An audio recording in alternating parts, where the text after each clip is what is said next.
Hello friends, welcome to Dheena kitchen. இன்னைக்கு நம்ம Chola Puri எப்படி செய்யுதுன்னு பார்க்க போறோம்.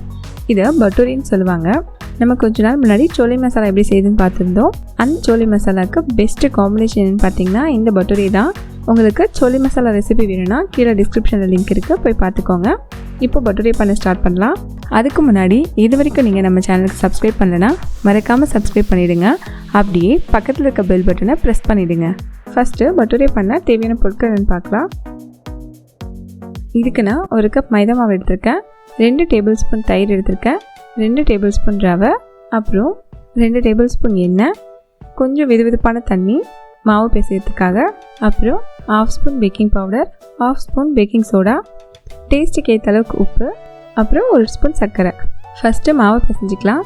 இதுக்கு இந்த பேக்கிங் பவுடர், பேக்கிங் சோடா, உப்பு, சர்க்கரை இது எல்லாத்தையும் இந்த மாவில் சேர்த்து நல்லா கலந்துக்கோங்க. இப்போது ரவை சேர்த்து நல்லா கலந்துக்கலாம்.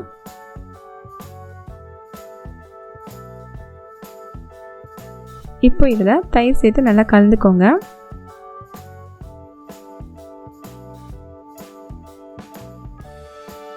எண்ணெயும் சேர்த்து நல்லா பிசைஞ்சிக்கலாம்.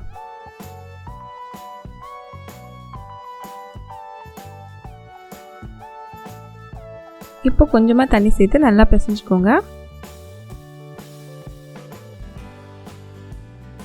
மாவு நல்லா சாஃப்டாக பிசைஞ்சிக்கணும். நம்ம நார்மலாக பூரிக்கு செய்கிற மாதிரி கொஞ்சம் ஹார்டாக இருக்கக்கூடாது. இந்த அளவுக்கு நல்லா சாஃப்டாக செஞ்சுக்கோங்க, அப்போ தான் பூரி நல்லா வரும். இப்போ இந்த மாவை அப்படியே ஒரு 2 ஹவர்ஸ்க்கு ரெஸ்ட்டில் விட்டுடலாம். அப்போ தான் மாவு புளிச்சு பூரி நல்லா சூப்பராக வரும்.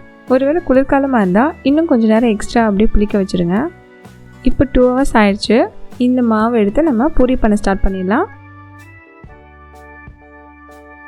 இந்த மாதிரி பால் சைஸ் மாவு எடுத்துக்கலாம்.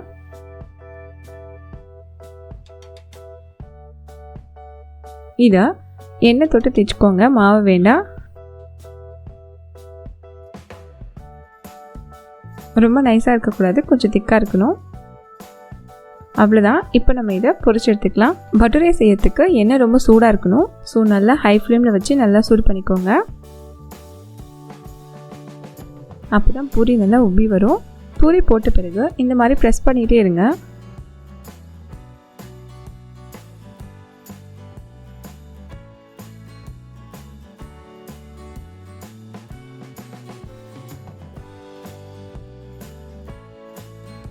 இது பார்த்திங்கன்னா வெளியில் வந்து கிறிஸ்பியாகவும் உள்ளே ரொம்ப சாஃப்டாகவும் இருக்கும். நம்ம நார்மல் பூரி மாதிரி இருக்காது. அவ்வளோதான் ஃப்ரெண்ட்ஸ், பட்டூரி சூப்பராக ரெடி ஆகிடுச்சு. இந்த பட்டூரிக்கு சோலை மசாலா தான் பெஸ்ட்டு காம்பினேஷன். சோலை பட்டூரி மேட் ஃபார் ஈச் அதர்.